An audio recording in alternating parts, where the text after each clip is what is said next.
Fala, filhotes, estão vivos? No vídeo de agora nós vamos falar um pouquinho sobre Mia Couto, sobre os seus contos, O Fio das Miçangas, da Companhia das Letras, essa obra aqui. Um dos grandes autores da língua portuguesa na atualidade. Nas histórias curtas reunidas neste volume, o prosador e o poeta Mia Couto caminham lado a lado. As histórias são breves, mas nelas se condensam as infinitas vidas que podem se abrigar em cada ser humano. Histórias de desamor, de desencontros, de incompreensões, de vidas incompletas, de sonhos não realizados. Histórias densas de humanidade, enfim. São 29 contos trabalhados como em filigrana e unidos como miçangas em redor de um fio, que é a escrita de um consagrado fabricador de ilusões. As palavras do autor, a miçanga, todos a veem. Ninguém nota o fio que, em colar vistoso, vai compondo as miçangas. Também assim é a voz do poeta, um fio de silêncio costurando o tempo. A vida é um colar. Eu dou o fio, as mulheres dão as miçangas. São sempre tantas as miçangas. É assim que o Dom Juanesco, personagem do conto O Fio e as Miçangas, define a sua existência. Fazendo jus a essa delicada metáfora, cada uma das 29 histórias aqui agrupadas alia sua carga poética singular à forma abrangente do livro como um todo.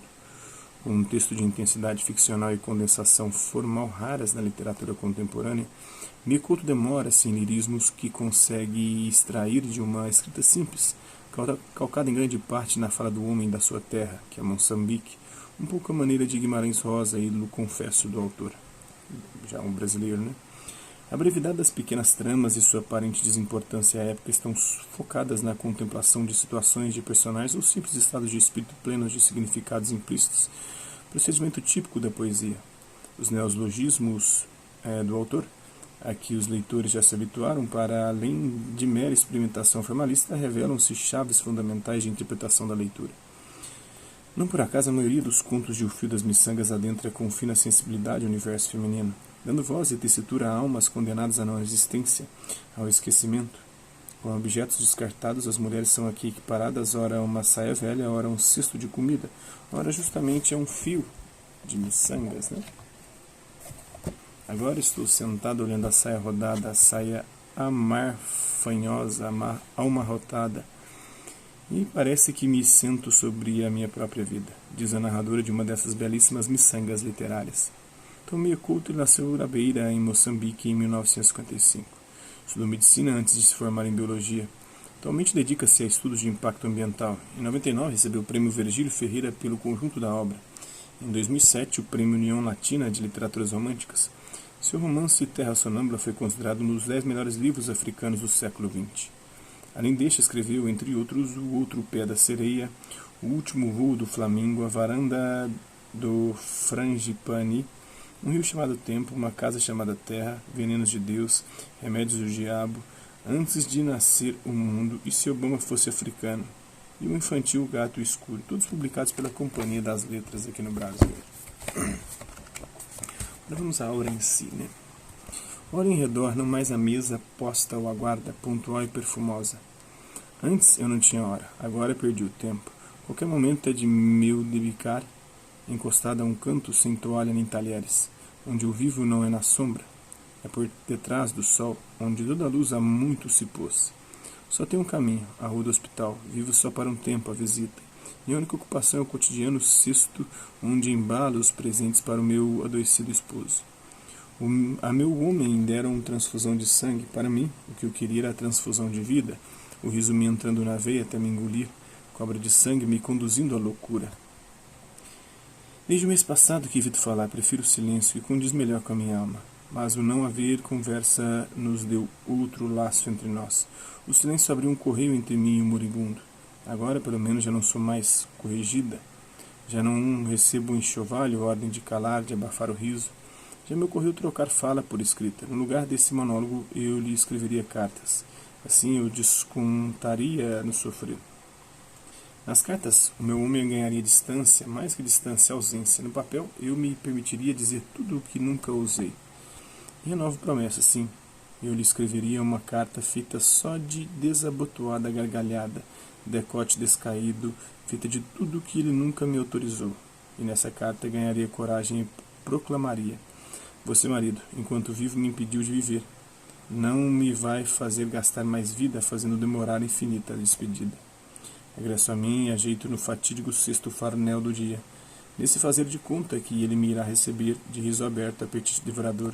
Estou de saída para minha rotina de visitadora quando, de passagem pelo corredor, reparo que o pano que cobria o espelho havia tombado. Sem querer, noto meu reflexo. Recuo 2 passos e me contemplo como nunca antes o fizera. E descubro a curva do corpo, meu busto ainda hasteado. Toco o rosto, beijo os dedos. Fosse outra, antiga e subtamante de mim. O cesto cai-me da mão, como se tivesse ganhado alma. Uma força me aproxima do armário, dele retiro o vestido preto que, faz 25 anos, meu marido me ofereceu. Volto ao espelho e me cubro, requebrando minha imóvel dança. As palavras desprendem-se de mim, claras e nítidas. Só peço um oxalá, que eu fique viúva o quanto antes. O pedido me surpreende como se fosse outra que falasse. Poderia eu proferir tão terrível desejo? E de novo, a minha voz se afirma certeira. Estou ansiosa que você morra, marido, para estrear este vestido preto. O espelho devolve a minha antiquíssima vaidade de mulher, essa que nasceu antes de mim e a que eu nunca pude dar brilho. Nunca antes eu tinha sido bela. No instante, confirmo, o luto me vai bem com meus olhos escuros. Agora, reparo, afinal, nem envelheci. Envelhecer é ser tomado pelo tempo, um modo de ser dono do corpo. E eu nunca amei o suficiente. Como a pedra que não tem espera nem é esperada, fiquei sem idade. Experimento em vertigem, pose e lágrima. No funeral o choro será assim, queixo erguido para demorar a lágrima, nariz empinado para não fungar. Dessa feita, marido, você não será você, mas serei eu o centro. A sua vida me apagou, a sua morte me fará nascer. Oxalá você morra sim e quanto antes. Depois o vestido na mesa da sala, bato a porta e saio rumo ao hospital. Ainda hesito perante o cesto. Nunca antes eu o vira assim desvalido. Vitória é eu dar as costas a esse inutensílio. Pela primeira vez, há céu sobre a minha casa. Na berma do passeio sinto o aroma dos frangipanes. Só agora reparo que nunca cheirei meu homem. Nem sequer meu nariz não amou nunca. Hoje descubro a rua feminina. A rua, pela primeira vez, minha irmã. Na entrada da enfermaria, o milesimamente mesmo enfermeiro me aguarda. Uma sombra lhe espessa o rosto. Seu marido morreu, foi esta noite. Eu estava tão preparada, aquilo já tanto acontecera que nem procurei amparo. Depois de tanta espera, eu já queria que sucedesse. Mas ainda depois de descobrir no espelho essa luz que toda a vida se sepultara em mim. Saio do hospital à espera de ser tomada por essa nova mulher que em mim se anunciava. Ao contrário de um alívio, porém, me acontece o desabar do relâmpago sem chão onde tombar. Em lugar do queixo altivo do passo estudado, eu me desalinho em pranto. Regresso a casa, passo desgrenhado, em solitário cortejo pela rua fúnebre. Sobre minha casa, de novo, se tinha posto o céu, mais vivo que eu. Na sala, corrijo o espelho, tapando-o com lençóis, enquanto vou decepando às tiras o vestido escuro. Amanhã tenho que me lembrar para não preparar o cesto da visita. Inundação. Um rio que atravessa a casa, esse rio dizem é o tempo. E as lembranças são peixes nadando ao invés da corrente. Acredito sim por educação, mas não creio. Minhas lembranças são aves. A haver inundação é de céu, repressão de nuvem. Vos guio por essa nuvem, minha lembrança. A casa, aquela casa nossa, era morada mais da noite do que do dia. Estranho, dirão. Noite e dia não são metades, folha e verso? Como podiam o claro e o escuro repartir-se em desigual? Explico. Bastava que a voz de minha mãe em canto se escutasse para que no mais lúcido meio-dia se fechasse a noite. Lá fora a chuva sonhava tamborileira, e nós éramos meninos para sempre. Certa vez, porém, de nossa mãe escutamos o pranto. Era um choro delgadinho, um fio de água, um chiurear de morcego. Mão em mão, ficamos à porta do quarto dela. Nossos olhos boquiabertos, ela só suspirou. Vosso pai já não é meu. Um pouquinho dessa obra, esse clássico da literatura, desse grande escritor da língua portuguesa, o Mia Couto. Espero que vocês tenham gostado do vídeo. Quem curtiu, dá um like. Quem não curtiu, dá um dislike. Quem se interessar pelo conteúdo do canal, é só se inscrever, ativar o sininho e aguardar os próximos vídeos e as próximas notificações. Deixe também seus comentários e o que você acha dos vídeos e sugestões de temas e assuntos para serem abordados em vídeos posteriores. E colabore com o nosso canal, compartilhe os nossos vídeos e ajude-nos a chegar ao maior número de pessoas possíveis. Gostaria de agradecer aos 412 inscritos no nosso canal, agradecer também aqueles que hora ou outra por conta de um conteúdo do outro passam por aqui, deixando sua visualização, seu like, seu dislike, seus comentários. E aqueles que compartilham os nossos vídeos, compartilham o nosso canal, seja aqui nas plataformas do YouTube e outras redes sociais. Mas é isso aí. Hasta la vista, babies, e até a próxima.